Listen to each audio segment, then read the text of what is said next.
नमस्कार बंधू भगिनींनो, आपल्या सगळ्यांचं सहर्ष स्वागत आहे स्वास्तिकम या माझ्या चॅनलवर। आज मी आपल्यासाठी श्री नवनाथ भक्ती सार याच्यातील पुढील कथा घेऊन आलेली आहे। माझं 11 दिवसाचं पारायण चालू आहे, त्याच्यातील हा चौथा दिवस। आपल्याला पण हे पारायण जर त्याच्यातील पुढील मागील व्हिडिओ ऐकायचे असतील तर आपण माझ्या चॅनलवर जाऊन ऐकू शकता।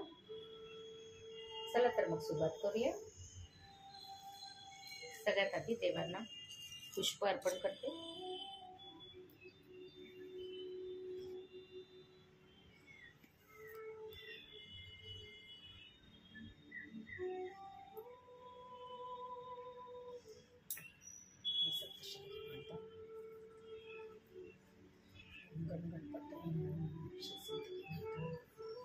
अष्टविनायक नमो गणपती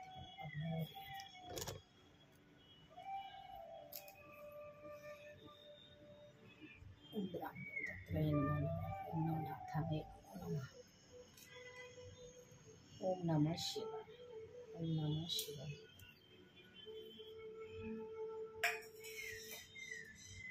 देवाला नैवेद्य अर्पण करूया।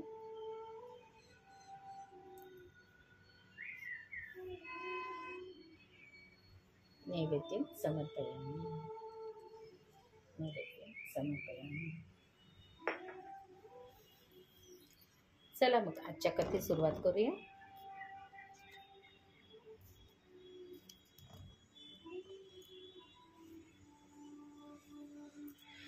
ओम नवनाथाय नमः। ओम राम दत्तात्रय नमो नमः।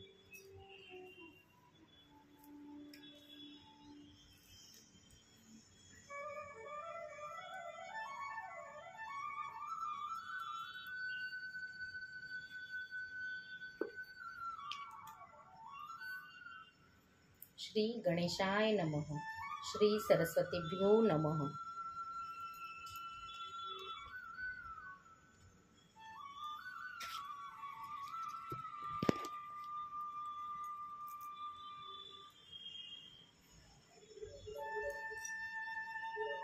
अध्याय 12 जालंधरांना वरप्राप्ती, कानिफनाथांना जन्म।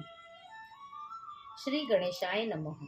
अग्निनारायणाने जालंधरांना त्यांचे जन्मवृत्त सांगितले आणि म्हणाले, बाळ, मी सर्वांच्या इच्छा पूर्ण करतो, म्हणून यावेळी तुमच्यावर काही प्रसाद करावा असे मला वाटत आहे।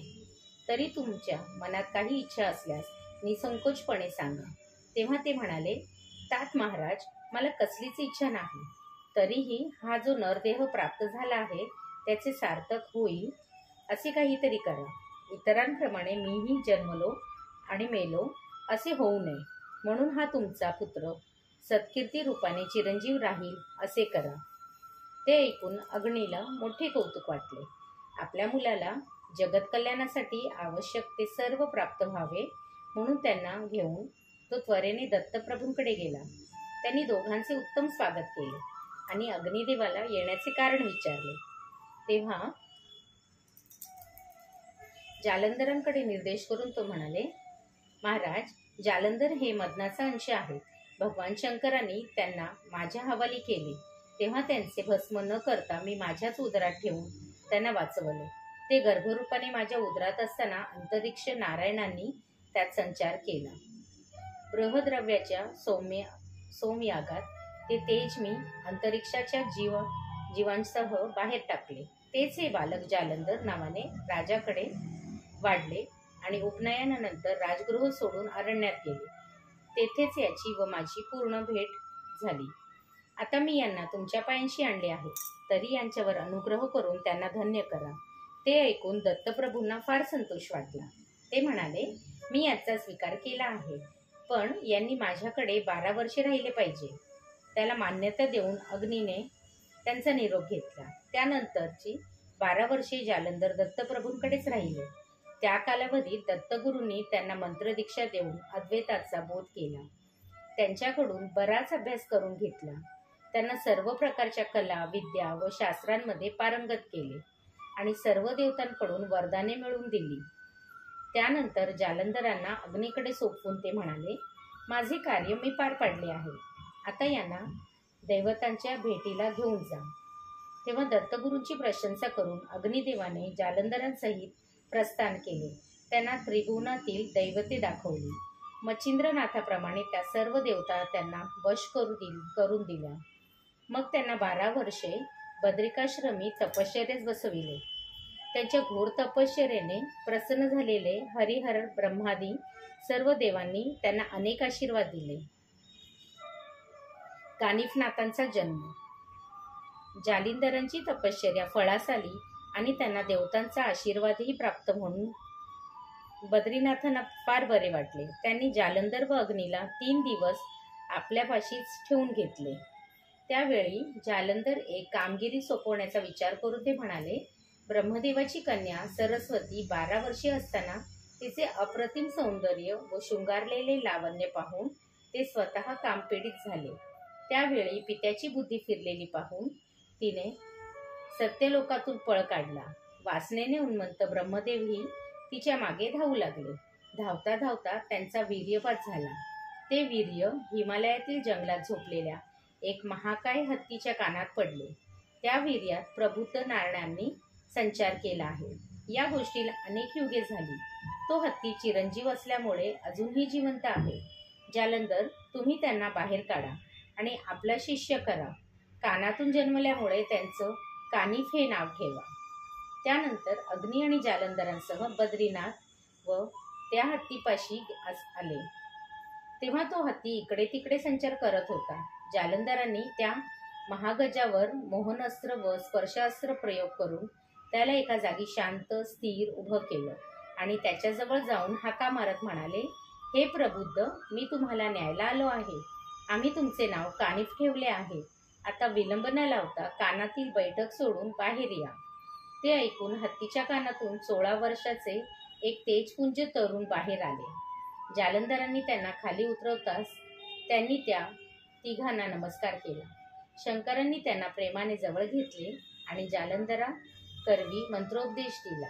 त्या अनुग्रहाने व्यक्ताचे खरे ज्ञान होऊन कानिफ ब्रह्मरूप झाले. कार्यसिद्धी होताच ते सर्वजण बद्रिकाश्रमी परतले. तेथे दत्तप्रभूंनी तुम्हाला दिलेली विद्या यांनाही शिकवा अशी जालंधरांना सूचना देऊन अग्निदेव गुप्त झाले. त्यानुसार भगवान शंकरांच्या सहवासात 6 महिने राहून जालंधरांनी कानिफांना सर्व प्रकारे विद्या संपन्न केले. त्यानंतर शिवजींच्या सूचनेवरून त्यांना अस्त्र देवतांना आवाहन केले आणि माझे शिष्य कानिफ यांना वर देऊन उपकृत करा अशी विनंती केली. तेव्हा वरदाने काय वाटेवर पडली आहेत. पुढे तुमचे हजारो शिष्य होतील म्हणून आम्ही प्रत्येकाला वश व्हायचे की काय असे म्हणून सर्व देव स्वस्थानी जाण्यास निघाले. तेव्हा संतापलेल्या जालंधरांनी त्यांच्याशी युद्ध सारंभले. त्या युद्धात नाथांपुढे अस्त्रांचाही टिकाव लागत नाही हे पाहून देव शस्त्रे उपसून त्यांच्यावर धावले. तेव्हा त्यांनी कामिनी अस्त्राच्या साहाय्याने असंख्य अप्सरा उत्पन्न करून त्या सर्वांना काममोहित केले. त्या अप्सरांनी देवांना बोरींच्या झाडावर नेले. तेव्हा नाथजींनी स्पर्शाच्या साहाय्याने त्यांना तिथे चिकटवून ठेवले. अस्त्रजन्य स्त्रियांनी त्या सर्वची वस्त्रे काढून ती जालंधरांपाशी आणून टाकली. तेव्हा लज्जित झालेल्या देवांनी ही दुर्दशा पाहून जालंधरांनी कानिफांना खून करून त्यांना वस्त्रे नेसवण्यास सांगितले आणि विभक्तास्त्र योजना त्यांना मुक्त केले. तेव्हा नाथजींचे सामर्थ्य ओळखलेल्या देवांनी कानिफांना सर्व वरदाने दिली आणि जालंधरांना शाबरी कवित्वाची कार्यात सहाय्य करण्याचे मान्य करून आपापल्या स्थानी प्रस्थान केले. अध्याय 12 समाप्त. श्री दत्तप्रभू पर्णमस्तु. शुभम भवतु. शुभम भवतु. शुभम भवतु. ओम नमो नारायणाय नमो.